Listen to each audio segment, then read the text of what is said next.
علم غیب بھی ضروری ہے بھائی. اگر آپ کا کوئی مددگار ہے, زندہ بھی ہے, بیٹا باپ سے کہتا ہے, فاروق صاحب سے کہتا ہے کہ والد صاحب, چلے کسی اور کی مثال دے دیں, اشفاق صاحب کا بیٹا ثاقب کہتا ہے والد صاحب سے کہ والد صاحب آپ عمر میں بڑے بھی ہیں, زندہ بھی ہیں, میرے مددگار بھی ہیں. بیٹا بنگلور میں ہے, والد صاحب اجمیر شریف میں بیٹھے ہیں, اسے کسی چیز کی ضرورت ہے, والد صاحب کو پتہ ہی نہیں کہ اسے کس چیز کی ضرورت ہے. والد صاحب جب بنگلور میں آتے ہیں وہ گلہ کرتا ہے, آپ کیسے مددگار ہیں, میں تکلیف میں تھا, آپ زندہ بھی ہیں, بڑے بھی ہیں, آپ میرے مددگار ہیں, آپ نے مدد کیوں نہیں کی؟ وہ کہیں گے مجھے علم نہیں تھا تیری پریشانی کیا ہے.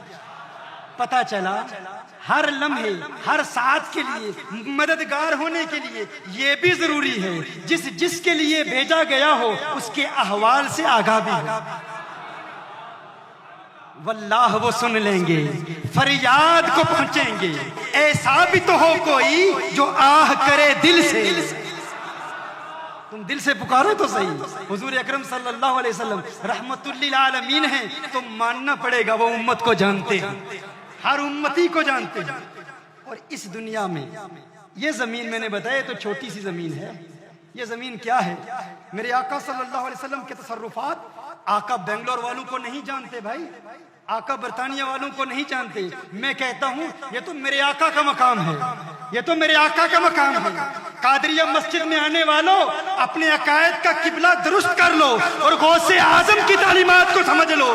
غوث اعظم فرماتے ہیں نظرت الی بلاد اللہ جمعا, نظرت الی بلاد اللہ جمعا, میں نے اللہ کے تمام شہروں کو دیکھ لیا, اللہ کے تمام شہروں کو دیکھ لیا.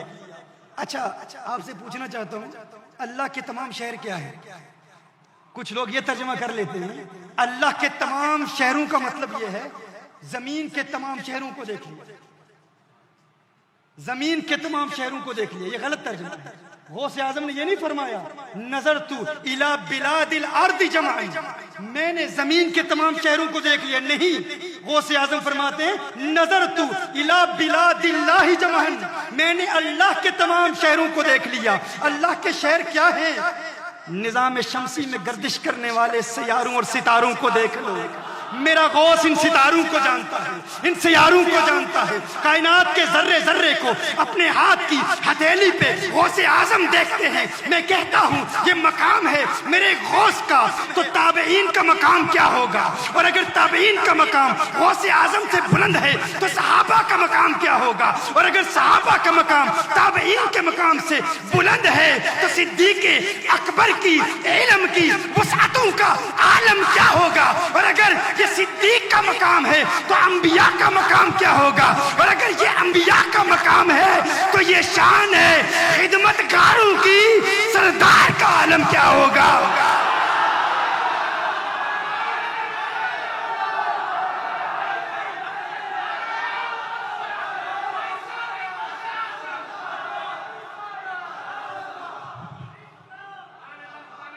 غوث اعظم تمام کائنات کو دیکھتے ہیں تو میرے آقا کے علم کا علم کیا ہوگا؟ رحمت للعالمین ہونے کے لیے یہ بھی ضروری ہے کہ مکمل علم ہے. اور میرے آقا صلی اللہ علیہ وسلم کے علم کا مقام کیا ہے؟ ذہن میں ایک سوال پیدا ہوتا ہے, حضور اکرم صلی اللہ علیہ وسلم جب اس دنیا میں موجود تھے اس وقت جانتے ہوں گے, اب تو قبر میں ہیں, تو ایک بات تو ہم ثابت کر چکے کہ زندہ ہیں. اگر اس پر مزید کچھ اعتراضات ہیں تو میرا پورا لیکچر ہے Is the Prophet صلی اللہ علیہ وسلم alive, انگلش میں بھی ہے, اردو میں بھی ہے, یہ یوٹیوب پر آپ دیکھ لیں, اس میں تمام اعتراضات کے جوابات ہیں. Is the Prophet صلی اللہ علیہ وسلم alive, اس کو بھی دیکھ لیں. حضرت عباس رضی اللہ تعالیٰ عنہ سے فرمایا ہے میرے چچا, جب میں اپنی ماں کے رحم میں تھا, ماں کے پیٹ میں تھا, حضور ارشاد فرما رہے ہیں جب میں اپنی ماں کے پیٹ میں تھا, اللہ کے عرش کے نیچے لوح محفوظ پر نورانی قلموں کے ساتھ فرشتے جب تقدیریں لکھا کرتے تھے تو ان قلموں کی نوک سے نکلنے والی آواز اپنے ماں کے پیٹ میں سن لیتا تھا. حضور ارشاد فرماتے ہیں رحم مادر میں ہے، ماں کے پیٹ میں ہے، تو اللہ کے عرش کے نیچے لوح محفوظ پر نورانی کلموں کی نوک سے پیدا ہونے والی آواز کو ماں کے پیٹ میں سن سکتے ہیں، تو قبر میں موجود ہو کر بنگلور والوں کی آواز کیوں نہیں سنیں گے؟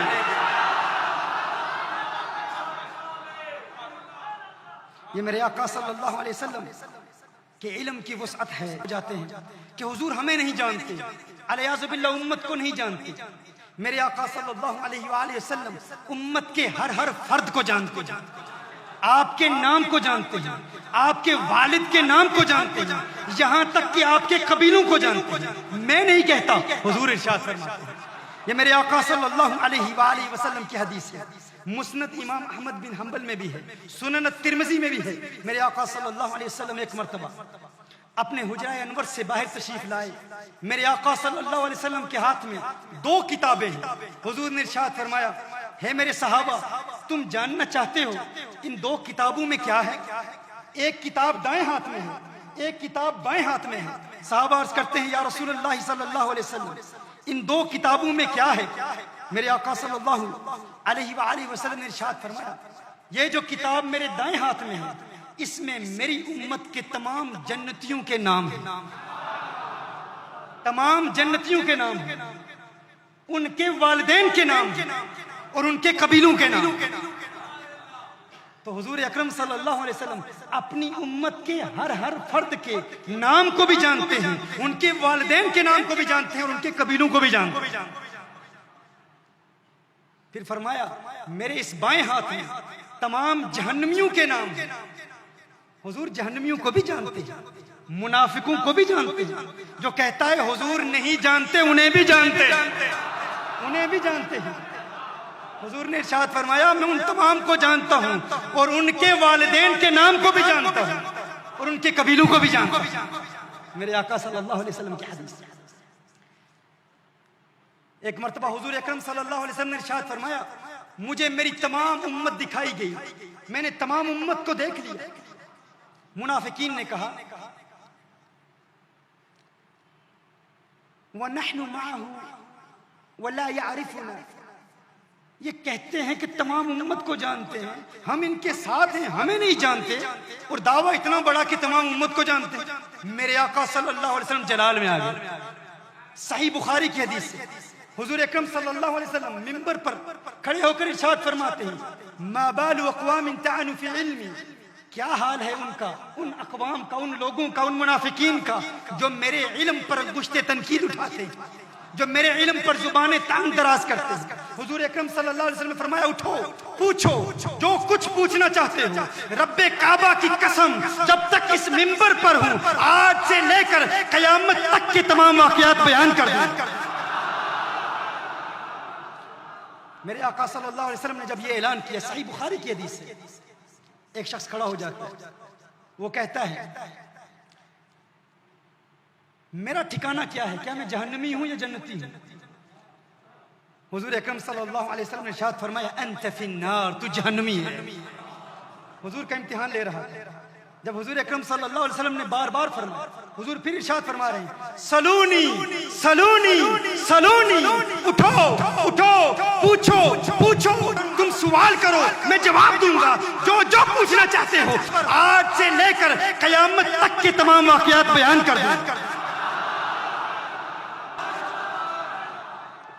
ایک شخص کھڑا ہو جاتا ہے، وہ کہتا ہے، یا رسول اللہ صلی اللہ علیہ وسلم،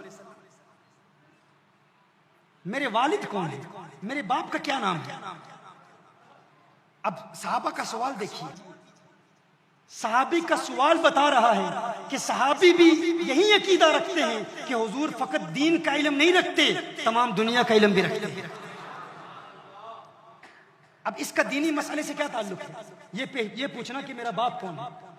اب یہ وہ جہالت کا دور تھا جس میں زنا عام تھا، تو کچھ لوگوں کے حوالے سے لوگ سوال کیا کرتے تھے، اعتراض کرتے تھے کہ تیرا باپ فلاں ہے، پھر دوسرا کہتا فلاں ہے۔ لیکن صحابی نے جب یہ سوال کیا کہ یا رسول اللہ صلی اللہ علیہ وسلم، آپ فرمائیں میرے والد کا نام کیا ہے؟ حضور نے یہ نہیں ارشاد فرمایا میرا کام یہ ہے کہ تمہیں صرف یہ بتاؤں حلال کیا ہے حرام کیا ہے، نماز پڑھنے کا طریقہ کیا ہے، روزہ رکھنے کا طریقہ کیا ہے، حج کیسے کرنا ہے، زکوٰۃ کیسے ادا کرنی ہے، میں تو اس کے لیے آیا ہوں، میں کیا جانوں تیرا باپ کون ہے۔ لیکن حضور اکرم صلی اللہ علیہ وسلم نے یہ ارشاد نہیں فرمایا، کیونکہ حضور نے عقیدہ یہی دیا ہے کہ میں جس طرح دین جانتا ہوں اسی طرح تمہاری دنیا بھی جانتا ہوں۔ میرا ایک تفصیلی لیکچر ہے کہ حضور اکرم صلی اللہ علیہ وسلم تمام سائنٹیفک انوینشنز کے ماہر ہیں۔ آج جو بھی سائنسدان جو بھی انوینٹ کر رہے ہیں، جو بھی ایجاد کر رہے ہیں، میرے آقا صلی اللہ علیہ وآلہ وسلم کو اللہ نے آج سے 1400 سال پہلے اس کا علم عطا فرما دیا۔ اس پر میرا تفصیلی لیکچر ہے، وہ آپ لیکچر ضرور دیکھیے۔ میرے آقا صلی اللہ علیہ وسلم نے یہ نہیں فرمایا کہ مجھے فقط دین کا علم دیا گیا، تیرے باپ کا علم نہیں دیا گیا، یہ ایک پرائیویٹ میٹر ہے، تیرا والد جانتا ہے یا تیری والدہ جانتی ہے۔ نہیں، حضور نے ارشاد فرمایا ہاں میں جانتا ہوں، مجھے اللہ نے علم غیب عطا فرمایا ہے۔ تو سن، ابو کا حذافہ، تیرے باپ کا نام حذافہ۔ صحیح بخاری کی حدیث ہے، بنا عشق نبی کے جو پڑھتے ہیں بخاری، آتا ہے بخار ان کو، آتی نہیں بخاری۔ عشق کی اینک لگا کے بخاری پڑھو تو اس کا لطف اور ہے، عشق کے بغیر بخاری پڑھو گے تو بنا عشق نبی کے جو پڑھتا ہے بخاری، آتا ہے بخار اس کو، آتی نہیں بخاری۔ اس پر میں نے بھی کچھ تب آزمائی کی ہے، ایک شعر میں نے بھی لکھا ہے، یہ ہمارے بزرگوں کا لکھا ہوا ہے۔ میں نے کہا کہ قرآن میں بھی حضور اکرم صلی اللہ علیہ وسلم کی عظمتوں کا بیان ہے، تو قرآن کے حوالے سے بھی کوئی شعر ہونا چاہیے، کیونکہ قرآن بھی تو نعت مصطفیٰ ہے۔ تو اس پر میں نے کہا بنا عشق نبی کے جو پڑھتا ہے قرآن، بنا عشق نبی کے پڑھتا ہے جو قرآن، وہ قرآن پڑھتا ہے نا، تلاش کرتا ہے قُلْ لَا أَقُولُ لَكُمْ عِنْدِي خَزَائِنُ اللَّهِ وَلَا أَعْلَمُ الْغَيْبَ، وہ پڑھتا ہے، اس سے تسلی ہوتی ہے، حضور علم غیب نہیں جانتے۔ لیکن پھر اچانک ایک اور آیت پڑھتا ہے وَمَا كَانَ اللَّهُ لِيُطْلِعَكُمْ عَلَى الْغَيْبِ وَلَكِنَّ اللَّهَ يَجْتَبِي مِن رُّسُلِهِ مَن يَشَاءُ۔ پریشانی، حضور علم غیب جانتے ہیں، عالم الغیب فلا یظہر علی غیب احد الا من ارتضی من رسول، حضور علم غیب جانتے ہیں۔ وما هو علی الغیب بدنین، حضور علم غیب جانتے ہیں۔ وعلمک ما لم تکن تعلم وکان فضل اللہ علیک عظیما، حضور علم غیب جانتے ہیں۔ تو کیا ہوتا ہے؟ چہرہ زرد پڑ جاتا ہے، پیلا ہو جاتا ہے، پریشان ہو جاتا ہے۔ تو میں نے کہا ایسا شعر لکھنا چاہیے جو کسی بیماری پر دلالت بھی کرتا ہو اور عشق سے بھی تعلق ہو اور قرآن سے بھی تعلق ہو۔ تو ہمارے بزرگوں نے کہا بنا عشق نبی کے جو پڑھتا ہے بخاری، آتا ہے بخار اس کو، آتی نہیں بخاری۔ فقیر نے کہا بنا عشق نبی کے جو پڑھتا ہے قرآن، ہوتا ہے یرکان اسے، آتا نہیں قرآن۔ یرکان کیا ہے؟ جونڈس، چہرہ پیلا ہو جاتا ہے، پریشان ہو جاتا ہے، ارے ارے میں نے تو قرآن کھولا تھا حضور پر تنقید کی نیت سے، لیکن یہ سارا قرآن ہے نعت مصطفیٰ، یہ سارا قرآن حضور کی نعت۔ اللہ اکبر کبیرہ۔ محترم احبہ، زندہ ہونا بھی ضروری، عمر میں بڑا ہونا بھی ضروری، علم رکھنا بھی ضروری۔ اگر رحمت للعالمین مانتے ہو تو ماننا پڑے گا، حضور بڑے بھی ہیں، اول الخلق بھی ہیں، علم غیب بھی جانتے ہیں، حضور زندہ بھی ہیں، لیکن فقط علم ہونا بھی کافی نہیں۔ کیا سن رہے ہیں آپ؟ فقط علم ہونا بھی کافی نہیں ہے، علم ہونا بھی کافی نہیں ہے، فقط مشاہدہ بھی کافی نہیں ہے، فقط دیکھنا اور سننا بھی کافی نہیں ہے۔ رحمت للعالمین ہونے کے لیے قریب ہونا بھی ضروری ہے، قریب ہونا بھی ضروری ہے۔ بھائی وہ جس نے مدد کرنی ہے وہ برطانیہ میں ہے، اور جو مدد مانگ رہا ہے بنگلور میں ہے، اسے علم بھی ہے، وہ زندہ بھی ہے، وہ بڑا بھی ہے، جانتا بھی ہے، لیکن دور ہے تو مدد کیسے کرے گا؟ النبی اولا بالمؤمنین من انفسہم، ماننا پڑے گا میرے آقا قریب ہے، اور جو قریب ہے اسے حاضر کیسے، حاضر کہتے ہیں۔ اگر رحمت للعالمین مانتے ہو تو ماننا پڑے گا حضور حاضر بھی ہیں، ناظر بھی ہیں، قریب بھی ہیں اور دیکھ بھی رہے ہیں، مشاہدہ بھی فرما رہے ہیں۔ محترم احبہ، مزید غور کریں، رحمت للعالمین ہونے کے لیے زندہ ہونا بھی ضروری، عمر میں بڑا ہونا بھی ضروری، علم رکھنا بھی ضروری، حاضر ہونا بھی ضروری، ناظر ہونا بھی ضروری، پر یہ بھی کافی نہیں۔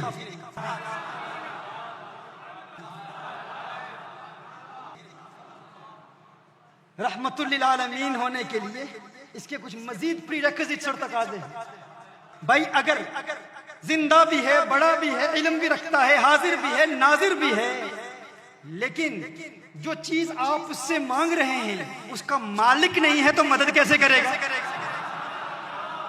اگر مالک نہیں ہے تو مدد کیسے کرے گا؟ عطا کیسے کرے گا؟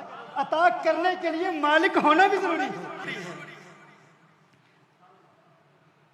حضرت کا اسم شریف، ارے ماشاءاللہ آپ کے تذکرے تو ہم برطانیہ میں سن رہے ہیں.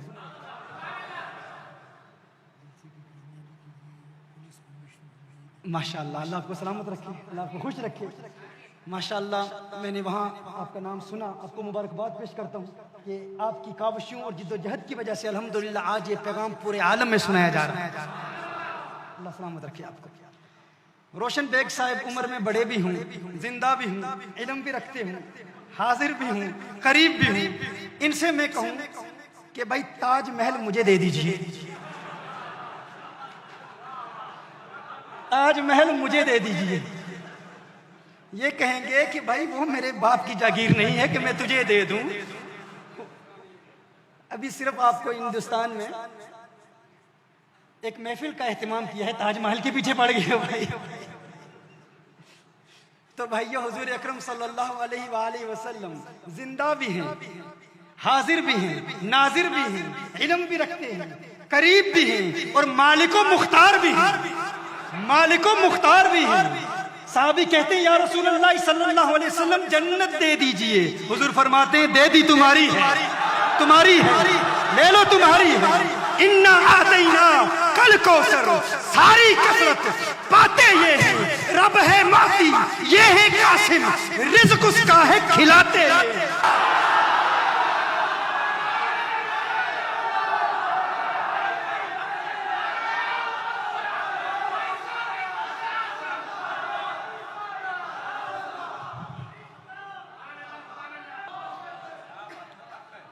مالک ہونا بھی ضروری ہے. اگر رحمت للعالمین مانتے ہو کہ مددگار ہیں تو جو جب پکارے گا، جہاں سے پکارے گا، جس چیز کا مطالبہ کرے گا وہ عطا بھی کرے گا. متفق علیہ، صحیح بخاری اور صحیح مسلم کی حدیث ہے.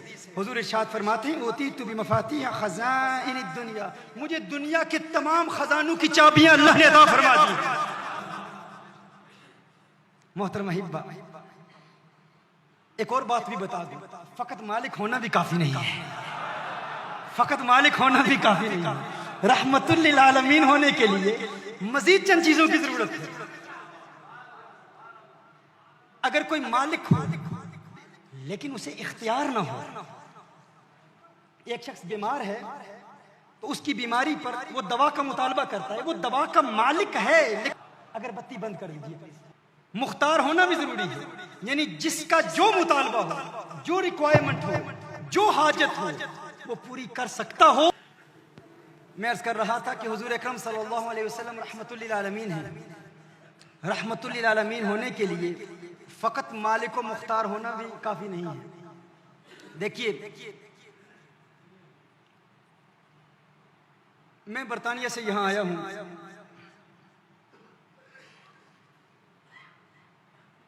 اور میں کہتا ہوں کہ جناب عزیز صاحب ہمارا آپ سے ایک تعلق ہے، آپ جو مانگیں گے میں عطا کر دوں گا، جو مانگیں گے آپ کو دے دوں گا. آپ کو سخت پیاس لگی ہوئی ہے اور آپ مجھے کہتے ہیں ٹھیک ہے آپ مدد کریں گے، تو آپ مجھ سے پانی مانگتے ہیں، لیکن مانگتے ہیں میمنوں کی زبان میں.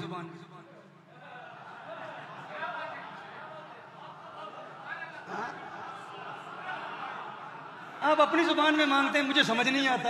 آپ پانی مانگتے ہیں، میں چائے کی پیالی پیش کر دیتا ہوں، تو کیا آپ کی مدد کر پاؤں گا؟ نہیں. پتا چلا مددگار ہونے کے لیے، رحمت ہونے کے لیے زبان کا جاننا بھی ضروری ہے. زبان کا جاننا بھی ضروری ہے. Arey, the Prophet only knows Arabic. The Prophet sallallahu alaihi wasallam doesn't understand Urdu. When Imam Ahmad Riza rahimahullah says Mustafa Jane Rahmat pe lakhu salam, the Prophet sallallahu alaihi wasallam doesn't understand the language. Why is that? He only understands Arabic. Huzur nahi jante Hindi, Huzur nahi jante Farsi,